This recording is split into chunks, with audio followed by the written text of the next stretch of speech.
I would say it is the influence on the rest of our body, right? Like how your feet hit the ground, how you roll through your whole foot or don't, right? If you roll to the side of your foot, or if you're avoiding your big toe because it hurts or it aches, or, anything like that kind of stuff affects how your body is moving through the world.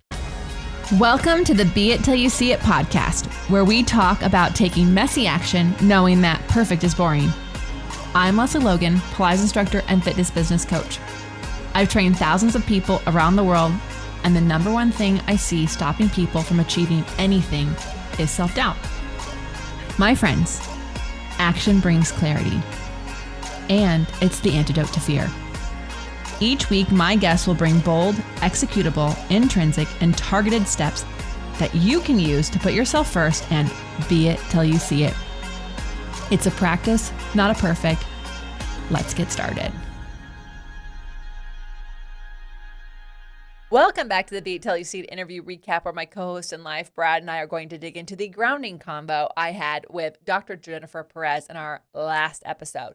If you haven't yet watched that episode, listen to that episode, your feet are missing out, and that means your whole body is missing out. Gait Happens. I am so excited that this is finally in your ears, you guys. I've been waiting for this to come out. Anyways, they're really, really amazing.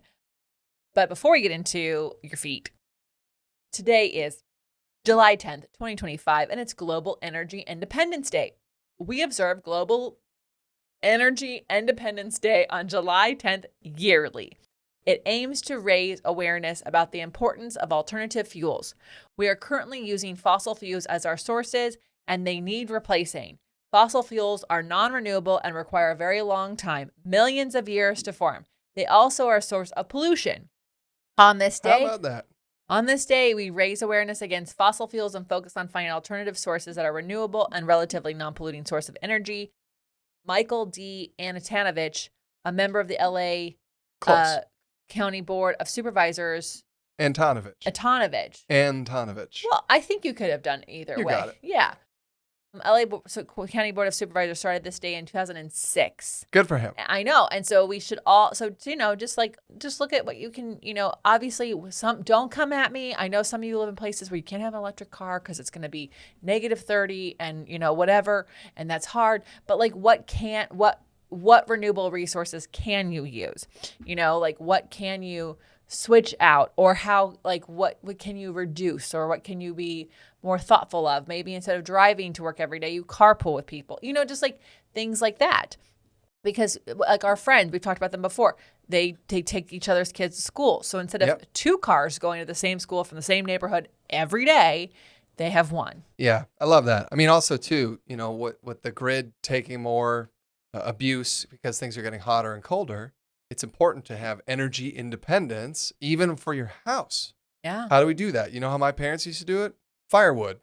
That's creating smoke when they're burning it, but I don't think there's a full way out of non-pollution, because batteries take, an effort to mine and make, but fossil fuels also take energy to mine and make, and form and stuff. People like to come at me like, oh, well, what about the electric car battery and how long it takes? And it's like, okay, but the ozone layer, guys. Yeah, I mean, there's still a lot of issue with getting the materials to make the batteries themselves. But, I think that it's inevitable. We need to transition away from what we've been doing for the past 100 years also, that has actually damaged our planet. And also fight with the cities to make sure they have public transportation that is easier to use. Because if you could take a train or a bus rather than drive your car. Electric buses now. Yeah. I'm not saying that you don't, we don't have electric cars. But what I am saying is we also don't drive every day. There's just certain things that what can we be thoughtful about? How can we be thoughtful? We talked about this the other day about the plants that you plant. Are they native plants so that they don't need as much water? All these different things so that, we can keep this fucking world somewhat livable. Keep this world. Global Energy Independence Day is today, July 10th. All right. Yesterday, we hosted the Elevate workout. So if you missed it, the replay is available on the website. It's a workout that you could take for free. The reason that we hosted that workout is so that we could also answer questions that you actually might have about Lesley's mentorship program. It's a 9-month program. It's called Elevate. It's specifically for Pilates teachers to help them tie everything together when it comes to this Pilates method that we have inherited here from our dear Joe Pilates guy. Our dear Joe. Our dear Joe.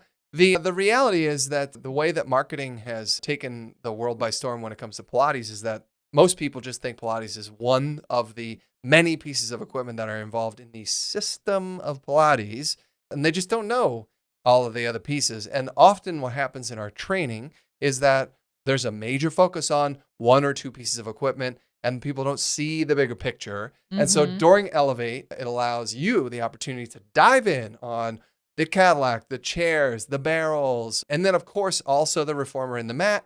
But, it brings it all together. Even if you've I want to highlight, it brings it all together. Even if you've learned all these things, are you using them as a system? Sure. Because that's something that I think is the most mind-blowing part of it all for the elevators, is to see how all these exercises work together. And it's not I'm doing reformer Pilates, I'm doing tower Pilates, I'm doing window chair Pilates, you're doing Pilates. I only do toe corrector Pilates, people. Okay. Well, on this episode, I think we can be okay with that. All right. Next week, July 17th, Agency Mini is back. This is for Pilates instructors and studio owners who run their own business or want to run their own business. This is not for the Pilates employees. Love you, but you there's not a lot. Look, you can come in and join us. There's no reason you can't do that, but you're going to feel frustrated because you don't have control and to adjust the things that we're going to be discussing. Yeah, or you can come because you want to be doing that. That's right. I was gonna argue it's still valuable because maybe that's what you want to do in the future, is open up your own space or have a home studio or take some clients on the side where you are in control of what you're charging. It's also okay to love being an employee. We love totally that. Is. So 100%. So in Agency Mini, it's 3 days. We'll have a live webinar. We'll have a day where you do your homework. You get to use the Lesley On Demand tool. And then we'll have an office hours day complete with breath work. And there is 2 days of replay. So even if you are busy the 17th and 17th through 19th of July, you'll have 2 extra days for those replays. 3. 20th, 21st, and 22nd of replays. Oh, look how generous you are. That clearly was not something I said. So anyways, you guys, look at that. And if you go to prfit.biz/mini, you can sign up. It's $62.50 right now, but there's ways to get coaching call with us, even though you're not an agency member. There's a lot of different little extra goodies in there. Yeah, I mean, $62.50. The value of the overall value is $980, y'all. We're offering it to you for $62.50. So go to prfit.biz. That's profit without the O. .biz/mini. And then in a couple weeks, we leave for summer tour. I'm so excited. Y'all, Lesley and I have had a mission to make the van hospitable in more extreme weather, and we've been able to pull it off. We finally got an air conditioner heater inside of the van. Because we had a fan before for last summer tour, and let me just tell you, if it's 100 degrees out and the fan is just sucking out hot air, it's not really cold. It's not bringing in any cold air. It's bringing in what's outside. So in this case, we actually now have an AC unit and heater. So when we're in the cold, we can kick it on. When we're in the heat, we can kick it on. And so that's been really, really exciting. And we're going to kick those tires, as it were, on this tour. It's 4,500 miles. We're going to be gone for 25 days. And we're going to be doing our very first international tour, y'all. We're going up into Canada. We're going to hit 3 cities up in Canada. We're going to hit another 13 cities in the United States. And we can't wait to meet you in person. We're going to take Bayonne with us. You get to hang with him, and he's just so fun. So go to opc.me/tour. That's opc.me/tour. And there's a virtual option on this tour as well. So if you can't join us in person, there are 2 workshops that are virtual. We will be doing hybrid.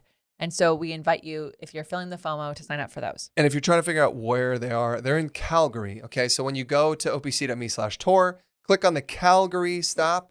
In there, you'll see there's 2 workshops. They're going to be those virtual workshops.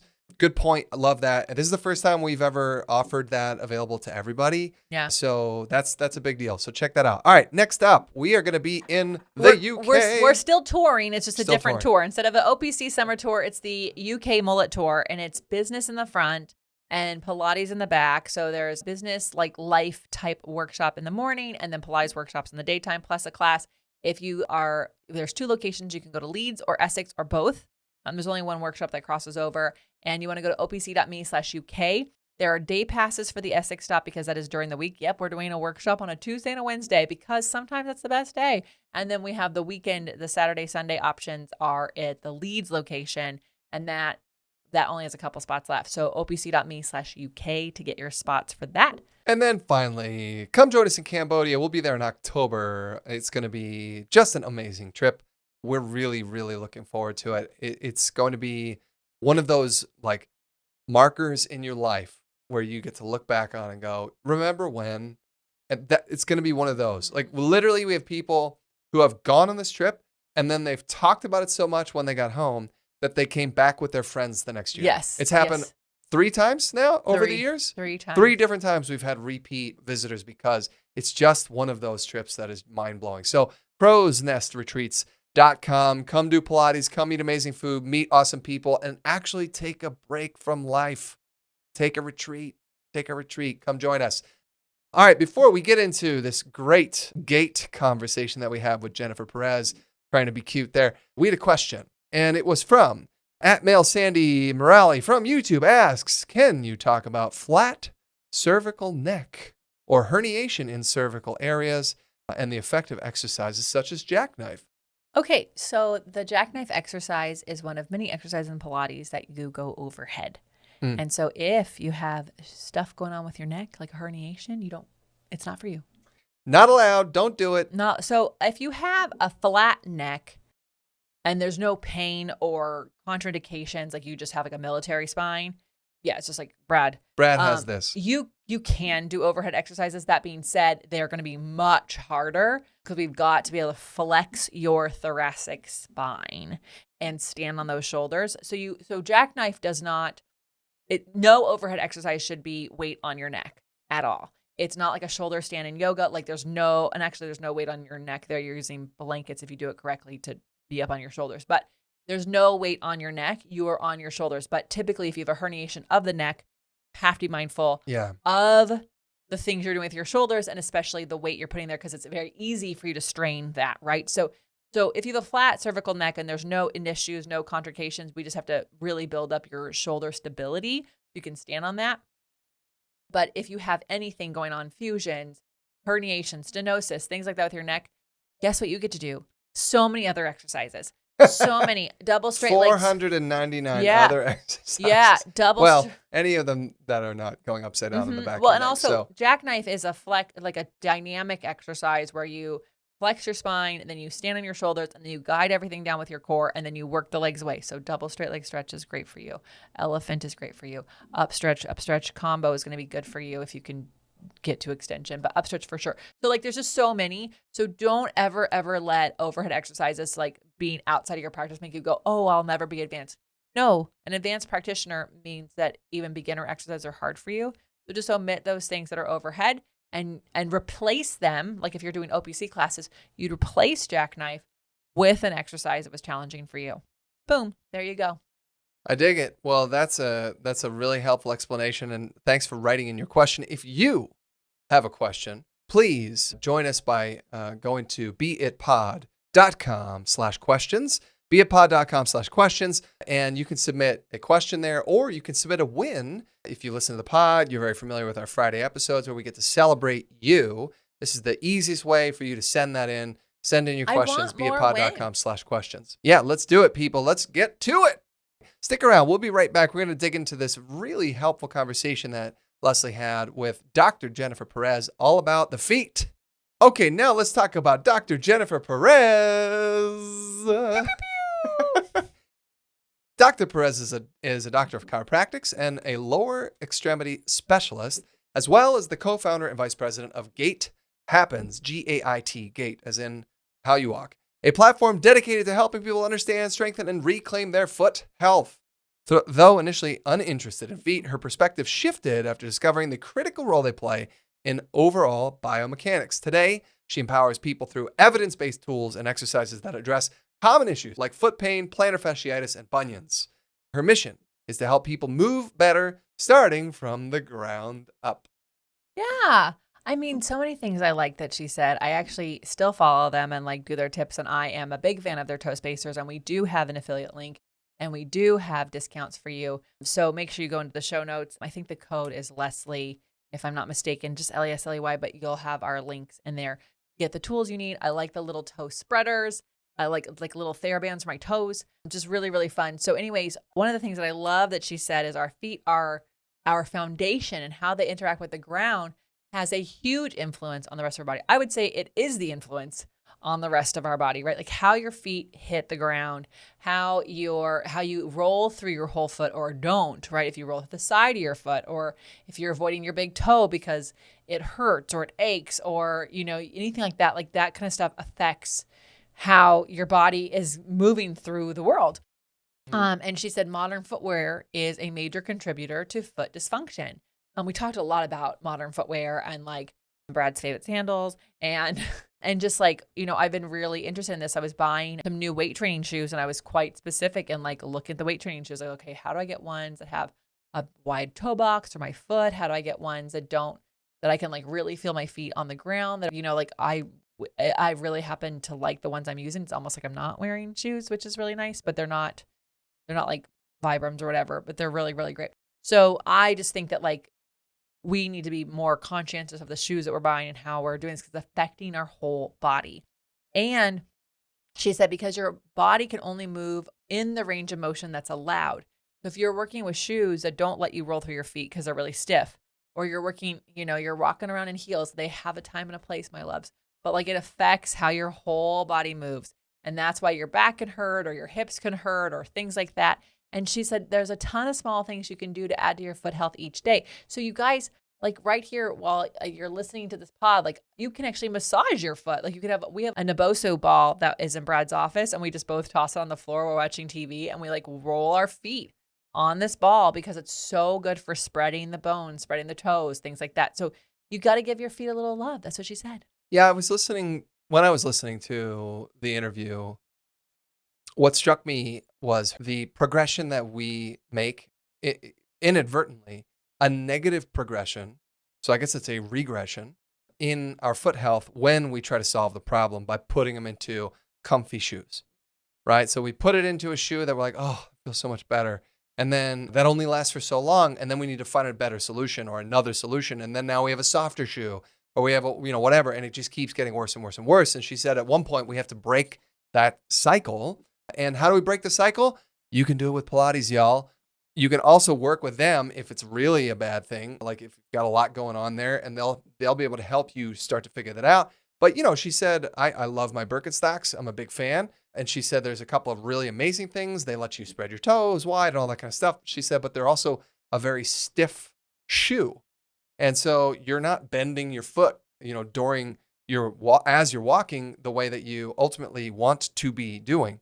And so while it certainly it's not a bad shoe, it's also, if you're only wearing Birks all day, every day, you're not actually helping yourself either. Right. So, it was just interesting to hear her say that. So just so you know, Dr. Jenifer Perez, Brad walks on the treadmill at the gym without shoes on, which I don't know is any better for his foot health, but I do not walk on the treadmill with no shoes on. I caught you. No. Yes. No. Oh, yes, you did. Yeah, maybe I had socks. Okay. So one thing she also talked about, which I thought was really helpful, is she said, if you're in pain and you're not active, other things are going to shut down. Right. And she said, being unable to walk or participate in activities you enjoy due to foot pain can also lead to mental and emotional decline. She said, at the end of the day, foot pain, it affects every part of you. And it does hold us back. She highlighted research that indicated that where there's a connection between cognitive ability and mobility. Your brain actually is affected by this, right? She also talked about toe strength as one of the biggest indicators of a fall risk, which this was, now that she said it, it's so freaking logical, right? Because the toes are these tiny little itty bitty thingies. The ankle and the knees and the hips are way stronger muscles around it. But those tiny little bitty toes, why do we have them? Propulsion, forward movement, and balance, right? Yeah. And if the toes are weak, then you're not going to be able to stay balanced. It's much easier to fall. As soon as she said it, I was like, oh, duh. That makes total sense, right? So keeping your toes, your foot healthy and strong is going to help you as you age, because maybe you don't have that slip and fall, right? Because maybe it wasn't a slip and fall. Maybe you just don't have any foot strength, toe strength, Yeah. right? She also noted that research has looked at strength of how your toes are strong and what they're actually like doing. The big toe obviously is stronger than the pinky toe, right? The goal of it.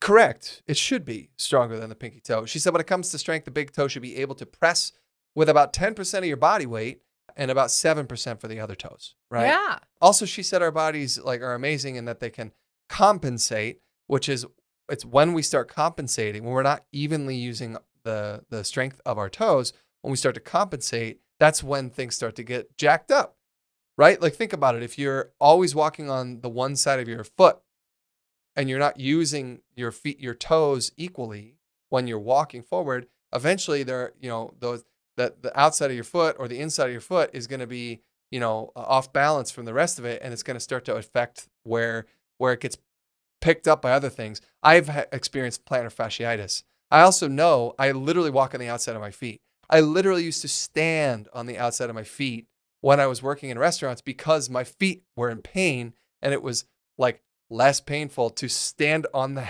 outside of my feet. You should walk on the inside of your feet to balance that out. Well, actually, because I have a high arch, that's exactly what I need to do.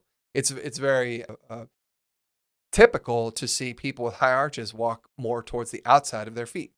I didn't know that. I didn't learn that until recently, until I started watching some videos from Gait Happens, actually. I know they have a abundance of videos that are very helpful, very, very helpful. Yeah. So, now it's been fascinating. It's been something I've been really thinking about consciously. And she actually talked about that too. I'm sure that's actually one of our Beit action items. It is, literally. So stick around. We're going to dig into that. We'll be right back. All right. So finally, let's get into these Beit action items that you covered with Dr. Jenifer Perez from Gait Happens. What bold, executable, intrinsic, or targeted action items can we take away from your convo with her? As I just mentioned, we did dig into this in the Beit items here. She said, go barefoot just for 5 minutes. Okay. And while you're barefoot, obviously you're taking your shoes off. She said, start to feel, your toes and try to do it on a different texture. Maybe if it's always on a rug, try walking on a tile floor or concrete or linoleum or something like that, right?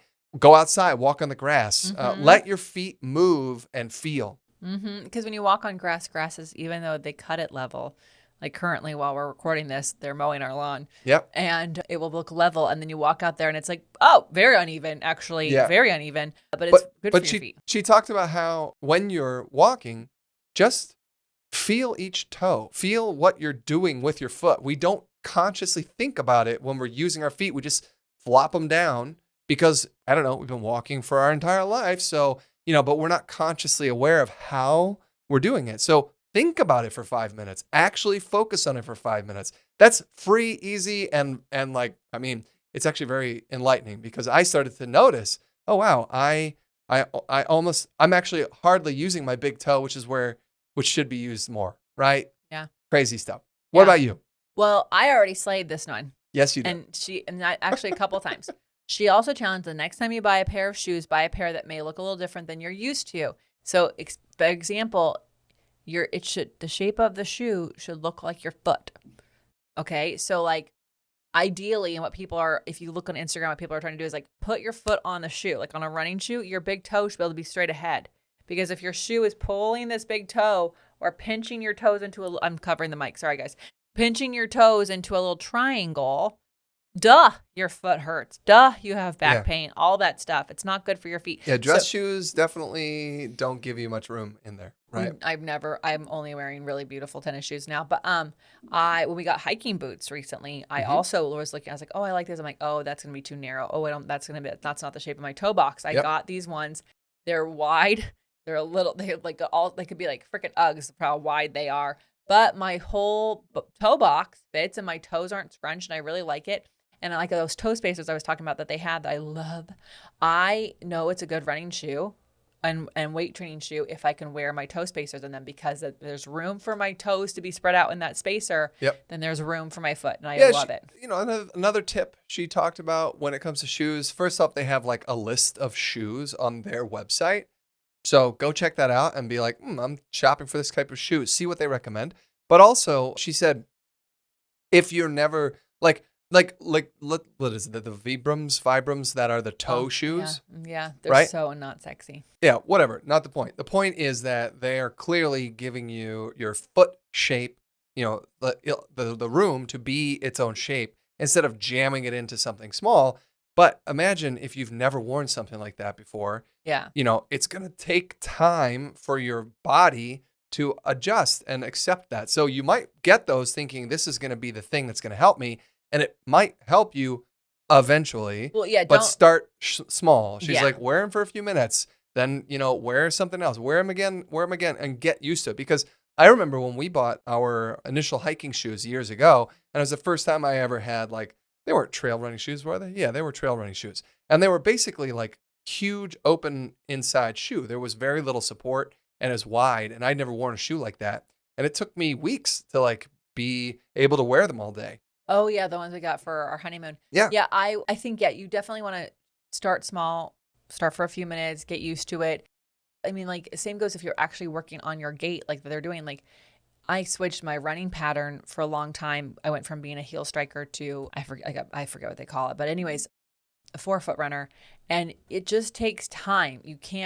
I couldn't go run 6 miles, even though I'm used to running 6 miles, because new muscles had to be used. It was a new pattern. So be nice to yourself, and all or nothing mentality gets you nowhere. Well, and you're not wrong on that, and good for you. I mean, learning how to run, it seems so weird to say that, but it's important. It is so important.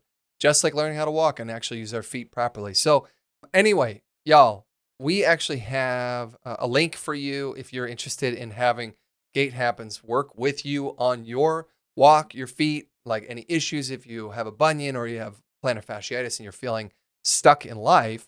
Check out the link in the show notes. We also have a coupon code there for you. And so make sure you're dropping that in. It'll allow them to know, A, that we sent you, and B, it should hook you up. Yeah, it should hook you up. And when you let them know we sent you, it helps. 10% off your purchase. Yeah, it supports the pod. It lets them know that you came from here. And so they go, oh, wow, I should go back and tell more things about the feet. You guys, I'm Lesley Logan. And I'm Brad Crowell. Thank you so much for joining us today. How are you going to walk these tips into your life? Ooh. I want to know. Gait Happens wants to know. So make sure you tag us when you share this episode with a friend. And until next time, be it till you see it. Bye for now.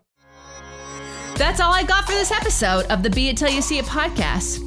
One thing that would help both myself and future listeners is for you to rate the show and leave a review. And follow or subscribe for free wherever you listen to your podcast. Also, make sure to introduce yourself over at the Be It Pod on Instagram. I would love to know more about you. Share this episode with whoever you think needs to hear it. Help us and others be it till you see it. Have an awesome day. Be It Till You See It is a production of the Bloom Podcast Network. If you want to leave us a message or a question that we might read on another episode, you can text us at +1 310 905 5534 or send a DM on Instagram at BeItPod. It's written, filmed, and recorded by your host, Lesley Logan, and me, Brad Crowell. It is transcribed, produced, and edited by the Epic team at Diseño.co. Our theme music is by Ali at Apex Production Music, and our branding by designer and artist Gianfranco Cioffi. Special thanks to Melissa Solomon for creating our visuals. Also to Angelina Herrico for adding all of our content to our website. And finally, to Meredith Root for keeping us all on point and on time.